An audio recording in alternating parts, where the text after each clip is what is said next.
Hello छात्र छात्रीসকল আজিৰ এইটো ভিডিঅ'ত আমি আলোচনা কৰিম অসম জাতীয় বিদ্যালয়ৰ পাঠ নং হৈছে 10 পাঠৰ নাম হৈছে কাহৰ মেল গতিকে তোমালোকে ভিডিঅ'টো স্কিপ নকৰাকৈ গোটেইখিনি চাই যোৱা এইটো ভিডিঅ'ত আমি সকলো প্ৰশ্ন উত্তৰ কেইটা আলোচনা কৰিম আৰু এটা কথা এইটো চেনেলত যদি নতুন হয় তেনে চেনেলটো সাবস্ক্ৰাইব কৰিব লগতে বেল আইকনখন ক্লিক কৰিব যাতে আপোনালোকে আপডেটবিলাক পাই থাকে সো এবাৰ আমি কোশ্চেন কেইটা লৈ গৈছো এক নম্বৰত দিয়া আছে প্ৰথমে কোৱা তাৰ পিছত লিখা ক নম্বৰটো কৈছে যে কহাৰ গাঁৱৰ লোকসকল খেলপথাৰত উপস্থিত হোৱাৰ কাৰণ কি আছে উত্তৰ কহাৰ গাঁৱৰ লোকসকলে খেলপথাৰ এখন বিশেষ মেলৰ অংশগ্ৰহণ কৰিবলৈ উপস্থিত আছিল ক নম্বৰ কোশ্চেনটো কৈছে যে খেলপথাৰত উপস্থিত গঞ্জাসকলৰ মাজত কি আলোচনা চলি আছিল উত্তৰ খেলপথাৰত উপস্থিত গঞ্জাসকলৰ মাজত বিশেষ মেলখনৰ সম্ভাব্য কাৰণ সম্পৰ্কে আলোচনা চলি আছে গ নম্বৰ কোশ্চেনটো কৈছে যে কোনে মেলৰ কাম আৰম্ভ কৰিলে উত্তৰ উদ্যোক্তাসকলৰ এজন শ্ৰীযুত ঘটিৰাম কাহে মেলৰ কাম আৰম্ভ কৰিলে গ নম্বৰ কোশ্চেনটো কৈছে যে মেলৰ সভাপতি কাক পতা হৈছিল উত্তৰ মেলৰ সভাপতি পতা হৈছিল শ্ৰীযুত ভগজৰা দেৱক গ নম্বৰ কোশ্চেনটো কৈছে যে কোনে সভাৰ উদ্দেশ্য ব্যাখ্যা কৰিছিল উত্তৰটো কৈছে যে শ্ৰী লতাৰাম কহাৰে সভাৰ উদ্দেশ্য ব্যাখ্যা কৰিছিল 6 নম্বৰ কোশ্চেনটো কৈছে যে মেলখনৰ উদ্দেশ্য কি আছিল উত্তৰ মেলখনৰ উদ্দেশ্য আছিল অতীজত থকা অসমত কাহৰ যি সমাদৰ সেৱা বৰ্তমান লোপ পাইছে এই সমস্যাৰ কিদৰে সমাধান কৰিব পাৰি সেই বিষয়ে আলোচনা কৰা 6 নম্বৰ কোশ্চেনটো কৈছে যে কাৰ দ্বাৰা গীত পৰিবেশন কৰা হৈছিল উত্তৰ বৰবাটি পিয়লাবাটি বানবাটি হাতীখুটিয়া বাটি জোলবাটি খুৰিবাটি আদি মেলাহী বাটিৰ দ্বাৰা গীত পৰিবেশন কৰা হৈছিল জনমৰ কোশ্চেনটো কৈছে যে কোনে কাঁহ শিল্পৰ ইতিহাস বৰ্ণনা কৰিছিল উত্তৰ কাঁহ শিল্পৰ ইতিহাস বৰ্ণনা কৰিছিল শ্ৰীযুত বেৰাকাহী ডাঙৰীয়াজনে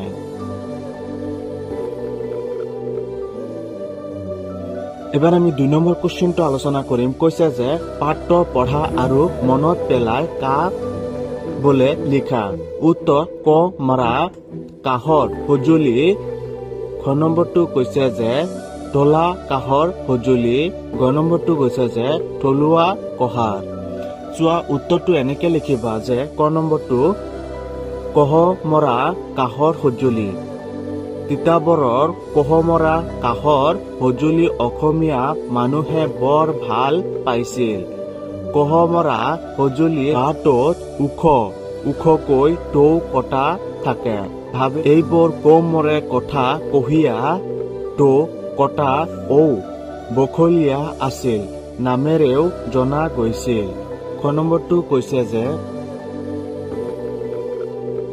তলা কাহৰ সজুলি তলা কাহৰ সজুলিৰ ভাবে কৰঙা তিতাবৰ এই দুয়োখন ঠাই বিখ্যাত এই ধৰণৰ সজুলি হাতুৰিয়া কোৱাই গঢ়াৰ পৰিৱৰ্তে কাঁহ গলাই সজুলি কৰি মাটিৰ হাছত টালিহে গঢ়িছিল এনে ধৰণৰ তলা কাহৰ সজুলি কতো জোৰা নাথাকে গ নম্বৰ কোশ্চেনটো কৈছে যে তলুৱা কহাৰ তলা কাহৰ সজুলি গঢ়া শিল্পীক তলুৱা কহাৰ বোলা হয় এনে ধৰণৰ তলা কাহৰ সজুলি হাতুৰিয়ে কোৱাই তলুৱা কহাৰে মাটিৰ হাছত টালি গড় দিয়ে য'ত কতো জোৰা নাথাকে 3 নম্বৰ কোশ্চেনটো কৈছে যে ভাৰতৰ নাট্যশাস্ত্ৰ কাহেৰে নিৰ্মিত কি বাদ্যযন্ত্ৰ নাম পোৱা যায় বুলি পাঠৰ উল্লেখ কৰা হৈছে উত্তৰ ভাৰতৰ নাট্যশাস্ত্ৰৰ কাহেৰে নিৰ্মিত কংসা, ঘণ্টা, মন্দিৰা, তালম, নুপুৰ, কিং, কিনি আদি বাদ্যযন্ত্ৰৰ নাম পোৱা যায় বুলি পাঠটোত উল্লেখ কৰা হৈছে। 4 নম্বৰটো কৈছে যে অসমত প্ৰচলিত তালকেইযোৰ মানৰ নাম লিখা। উত্তৰ অসমত প্ৰচলিত তালকেইযোৰ মানৰ নাম হৈছে ভোৰতাল, খুটিতাল, পাতিতাল, খেৰেঙীয়া তাল। 5 নম্বৰ কুৱেশ্যনটো কৈছে যে হাজো আৰু হাৰ্থেবাৰী কিহৰ বাবে বিখ্যাত? উত্তৰ হাজো আৰু হাৰ্থেবাৰী কাঁহ শিল্পৰ বাবে বিখ্যাত। 6 নম্বৰ কুৱেশ্যনটো এবাৰ আলোচনা কৰিম। 6 নম্বৰ কুৱেশ্যনটো কৈছে যে কাঁহ শিল্পৰ ইতিহাস বিষয়ে এটি টোকা লিখা। চোৱা উত্তৰটো এনেকে লিখিবা, কাঁহ শিল্পৰ জন্মস্থান হৈছে ভাৰতবৰ্ষ। ভাৰতবৰ্ষৰ নাট্যশাস্ত্ৰত কাঁহেৰে নিৰ্মিত কংস, ঘণ্টা, মন্দিৰা নামক তালম, নুপুৰ, কিং, কিনি আদি বাদ্যযন্ত্ৰৰ নাম পোৱা যায়। পুৰণি কালৰ পৰা অসমত যে কাঁহৰ বাদ্যযন্ত্ৰ প্ৰচলিত আছে সেই বিষয়ে বিভিন্ন শাস্ত্ৰৰ পৰা জানিব পাৰি। কাঁহৰ ভোৰতাল, খুটিতাল, পাতিতাল, খেৰেঙীয়া তাল আদিৰো অসমত ব্যাপক প্ৰচলন আছে।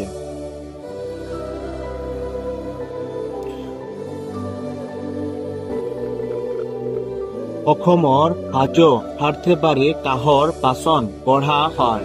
আগতে তিতাবৰ, কৰঙা আদিও কাঁহ শিল্পৰ বাবে বিখ্যাত আছিল। বিশেষকৈ তিতাবৰৰ কোহমৰা কাঁহৰ সঁজুলি অসমৰ মানুহে বৰ ভাল পাইছিল।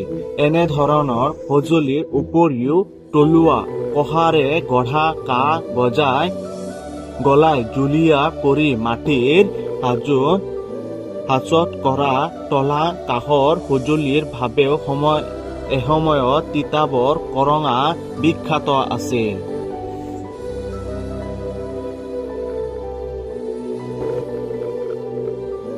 বৰ্তমান অসমৰ কাঁহ শিল্প একেবাৰে লোপ পোৱা নাই। যদিও আগতে যিদৰে তামৰ লগত ৰং মিহলাই কাঁহ প্ৰস্তুত কৰিছিল, এতিয়া ভঙা কাঁহ কিনি আনি তাকে গলাই কাঁহৰ নতুন সামগ্ৰী গঢ় দিয়ে।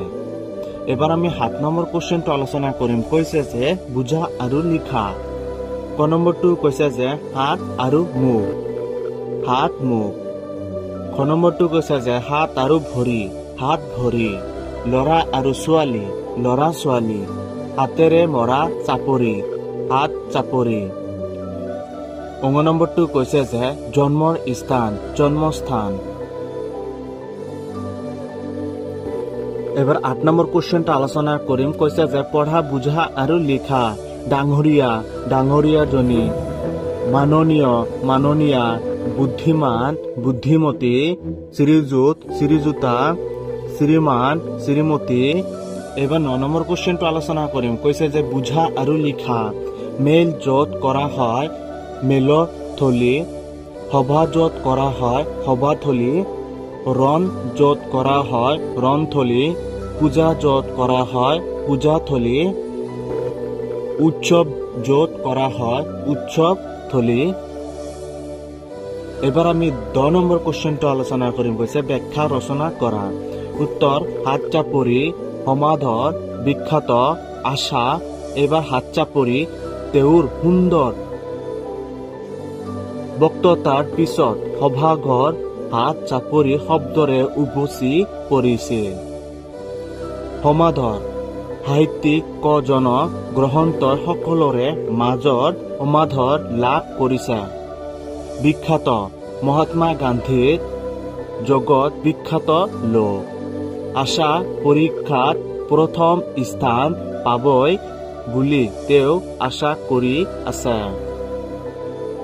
এবাৰ 11 নম্বৰ কুৱেশ্যনটো আলোচনা কৰিম। কৈছে যে একে অৰ্থবোধক শব্দ লিখা। উদাহৰণ মেল সভা, গাঁও গ্ৰাম, সভা সৌন্দৰ্য, মানৱ মনুষ্য মানুহ, আশা ইচ্ছা, অভিলাষ। এবাৰ 12 নম্বৰ কুৱেশ্যনটো এবাৰ আলোচনা কৰিম। কৈছে 12 ক এপাচি শাকত এটা জালুক। উক্ত প্ৰবচনটিৰ অৰ্থ এই যে খাদ্য সোৱাদ লগা কৰিবলৈ প্ৰয়োজনীয়তকৈ কম উপাদানেৰে নহয়, তাক সোৱাদ লগা বা জালুকীয়া কৰিবলৈ হলে এপাচি পৰিমাণৰ শাকত এটা জালুক দিলে খাবলৈ ৰুচি লগা নহব। একেদৰে কোনো এটি কাম কৰিবলৈ প্ৰয়োজনীয় উপাদানৰ পৰিমাণ নগণ্য হলে কামটোৰ পৰা বিচৰা ফল পোৱা নাযাব। আমি 6 নম্বৰ কুৱেশ্যনটো আলোচনা কৰিম। কৈছে যে উপকাৰীৰ অজগৰে খায়। ইয়াৰ দ্বাৰা ইয়াকে বুজাইছে যে অকৃতজ্ঞ লোকসকলে উপকাৰী লোক উপকাৰ স্বীকাৰ কৰাৰ পৰিৱৰ্তে পিছত বৰং তেওঁলোকক অপকাৰহে কৰে। অজগৰ সাপ এটি প্ৰাণনাশকৰ পৰা ৰক্ষা কৰিবলৈ সাৱধান নহলে সুবিধা পালে প্ৰাণ ৰক্ষাকাৰী জনকেই খাব। অজগৰে উপকাৰৰ মূল নুবুজাৰ দৰে অকৃতজ্ঞ লোকে অভাৱ সাধনতা আৰু উদাহৰণতাৰ সুযোগ লৈ উপকাৰীজনৰ অনিষ্টহে কৰে। তো ছাত্ৰ ছাত্ৰীসকল, আজিৰ এইটো ভিডিঅ'ত এইখিনিতে সমাপ্ত কৰি আছো। আকৌ আহি আছো আন এটা ভিডিঅ'লৈ। গোটেইখিনি চোৱাৰ বাবে ধন্যবাদ।